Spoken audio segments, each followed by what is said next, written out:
Hi everybody, this is going to be kind of like, well, I'm going to try to explain this to where it makes sense. This is actually a two-part video. The first part of this video is like I'm going to talk about a game that you play, and, you know, share a story related to this game from a different book. The other video that I'm going to make right after this is going to be also related to this game that I want to talk about in this video, but it's like the other half of it. When you watch this video and the next one, it'll make more sense. And in this video, I'm going to actually be reading from two different books. The first book, of course, is, you know, from the Scary Stories Treasury. It's the More Scary Stories to Tell in the Dark. This, of course, has, you know, one of those dust covers on it, this book here. But the second book, this book here, of course, doesn't. This is from Stefan D. Mianowicz. I'm going to spell his last name because it's weird. It's D-Z-I-E-M-I-A-N-O-W-I-C-Z. Dude, if I butchered your name, I'm sorry. It's not intentional. It's from Bloody Mary and Other Tales for a Dark Night. I got, you know, something related to something out of this book in this book, okay? Oddly enough, speaking of this book here, Bloody Mary, I was reading this book on 9/11 of 2001. So every time I crack out this book and look at it, that thought runs through my mind. You know, about, you know, this is what I was reading the day 9/11 happened. But anyway, that aside, now for the game. I'm going to read both the game out of More Scary Stories to Tell in the Dark and the story that I'm going to tell out of the Bloody Mary book, verbatim, more or less, and, you know, I'll tell you when I'm switching, but I am giving both guys credit for this, so don't go screaming plagiarism on me. I know some of the people in this world are kind of goofy about that. But anyway, here's the game.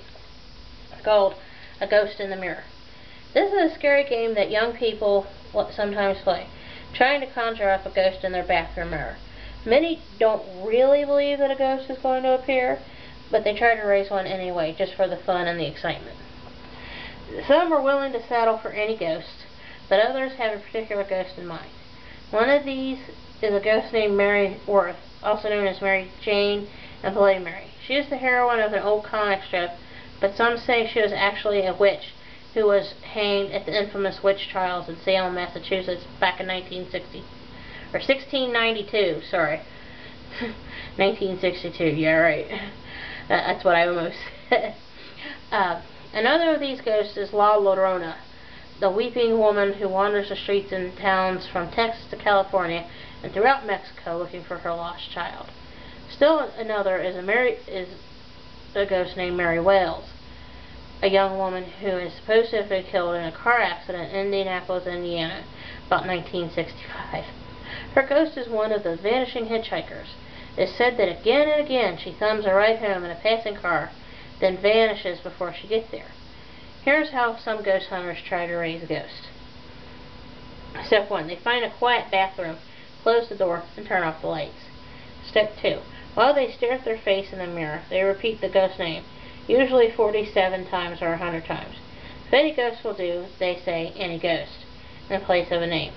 If they do manage to raise one, its face will slowly replace their face in the mirror. Some say a ghost is likely to be angry at being disturbed. If it gets angry enough, they say, it will try to shatter the mirror and come right into the room. The player can always turn on the lights and send the ghost back to where it came from. When that happens, the game is over.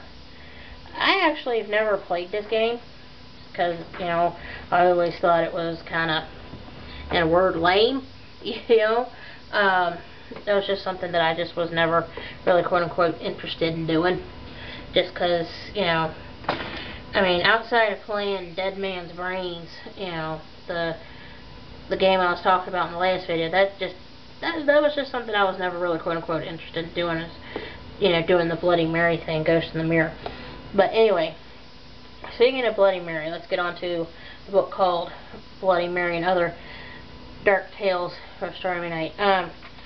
It's from this book that I'm going to now read. The title of this story is, you know, aptly named Bloody Mary. It ties in with what I just read from Alvin Schwartz's book. Legend. If you stand in a darkened room before a mirror and chant the name of the witch Bloody Mary, the face of the devil will appear in the mirror. It all began as a dare, remember? A silly challenge. The kind my kid brother makes to his grade school buddies. You know, like, come on, scaredy cat, double dare you to press the old witch's doorbell. We could have spent the evening like Halloween's past, playing dumb pranks on one another, drinking till we got sick and blaming it on the candy we ate, necking in the bedrooms upstairs, not doing all those forbidden things we would have done. But you wouldn't have been happy with that, not at your parents' house, not at your Halloween party. When the last of the cheesy horror videos ran out on the VCR, and it was clear we had nothing to say to one another that hadn't already been said at school that day, you suggested something new and different. You got out that book of spooky folk legends you had bought at the mall. Maybe we could spooky ourselves reading them aloud. Bravo! What imagination!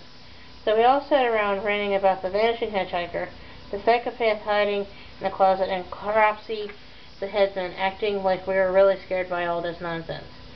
When the book circled around you, you read your favorite, The Legend of Bloody Mary.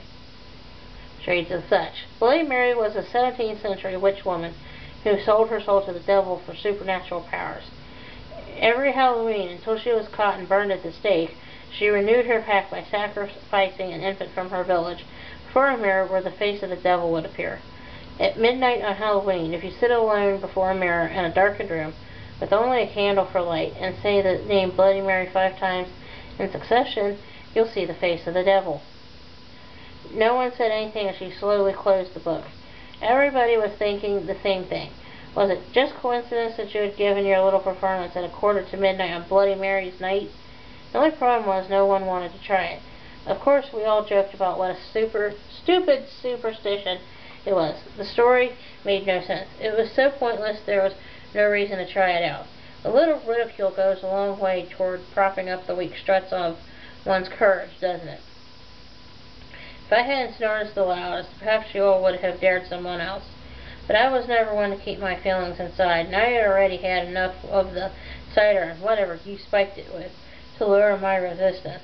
Besides, as you all bravely assured me, if the story was really so unbelievable, there was nothing to worry about, right? So we all trotted upstairs to your parents' bedroom. It wasn't the only room in the house with a mirror, but you certainly don't want anything of this sort being tried with your mirror, the one you fawned over yourself in every day, did you? I took the black wax candle you had bought for decoration and solemnly swore as I closed the door that I would wait till the church bell began tolling midnight to say what I had to, and that I would say it loud enough for you all to hear. There's not much more to tell you that you don't already know, is there? It's the candle lighting my face from beneath my chin and making it look like a gaunt trick-or-treat mask. I fixed my eyes in the mirror. When the first stroke of midnight struck, I said, Bloody Mary. It came out as a croak that could be barely heard, so I swallowed and said it again. Bloody Mary. My eyes didn't even blink. The next time I said it louder, Bloody Mary. Maybe it was my imagination, but the candle seemed to flicker a bit, huddling the look of my eyes in the dark pools as I said it a 4th time. Bloody Mary. I waited just a moment then. I wanted to tease you all so that you might feel a bit of apprehension I felt, all by myself following through on a fool's bit in that dark room. I wanted you to wonder if my nerves would fail. So I waited until the final stroke of midnight before blurting out, Bloody Mary! I don't know what I was expecting. A puff of smoke, the smile of brimstone, the operatic howls of the minions of hell. But there was nothing so dramatic. Just the all too honest reflecting surface of the polished glass before me. Outside in the hall someone screamed, solely for effect it seemed. All the rest of you giggled obnoxiously in relief. It must have been about a minute before one of you called out my name. Perhaps another half-minute before someone pounded on the door. None of my greatly concerned friends believed the legend any more than I did. But no one wanted to be the first to open the door, did they? When I flung it wide, you should have seen the startled looks on your faces, like a bunch of trick-or-treaters who had seen a real ghost. It didn't take much persuasion to convince you that the experience had been an abysmal bore, and that now it was time to get on with the real partying. I killed the first of you an hour later. It was appallingly easy. Add the element of surprise to a bit of pressure from the thumbs, and the average windpipe crushes like a paper cup. I continued on, room to room, showing you all how easy it was. Some of you had to be lulled first with the stupid small talk that passes as important conversation between yourselves. Others were so disabled by the night's festivities, it almost didn't seem fair to take advantage. But it didn't take much to get each of you alone, and in the final moments I showed each of you just how vulnerable you were, how dreadful the horrors of Halloween night could be. The last one was your sister. I found her alone in her room. I used her pillow. Can you imagine what must have been going through her mind as she struggled beneath the very cushion she had comfortably gone to sleep on every night for all these years? Pleasant dreams, I whispered to her. And now it's your turn. You're the only one left, and I know you're here somewhere. Maybe you're in the back of one of the closets, whimpering a prayer that I don't find you. Maybe you're holed up in some secret hiding place you've known about since childhood, and are damning me to hell, hoping I grow tired of this game we're playing and just leave you alone. This is a big house, but I am very thorough. You've been very patient as I've gone around blocking the doors behind me and wedging the windows shut. I don't hear a peep out of you, even though you must have known that each scrape of wood, each rattle of metal meant another escape route closed off. Maybe you're accepted that there is no escape, and that's what's going to happen is inevitable as well. Inevitable is Halloween giving away to All Saints Day. Because you've been such a good sport about this, I'm going to tell you something. Something none of the others knew, though they might have had an inkling in their last lucid moment. When my hands close around your throat and the light starts to dim, I want you to look me in the eyes.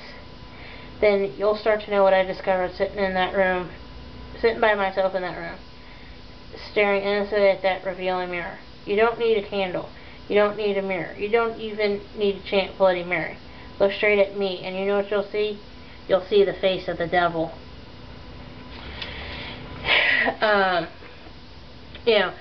This book actually, shows, that, people can turn psychotic and blah, blah, blah. That's just an example of, Bloody Mary story and, chanting in the mirror and whatever. And that's part of the reason why I did that with The Ghost in the Mirror. I'm going to talk about La Llorona, the, weeping woman that, wanders around the streets out west here in the next video. That's part of the reason why I said I was going to split this video and the next video kind of up to make it, less viewing and easier for y'all to, watch. So, this is the first half, like I mentioned before. Keep an eye out for the second half. It's about La Llorona, okay? So hold on, alright?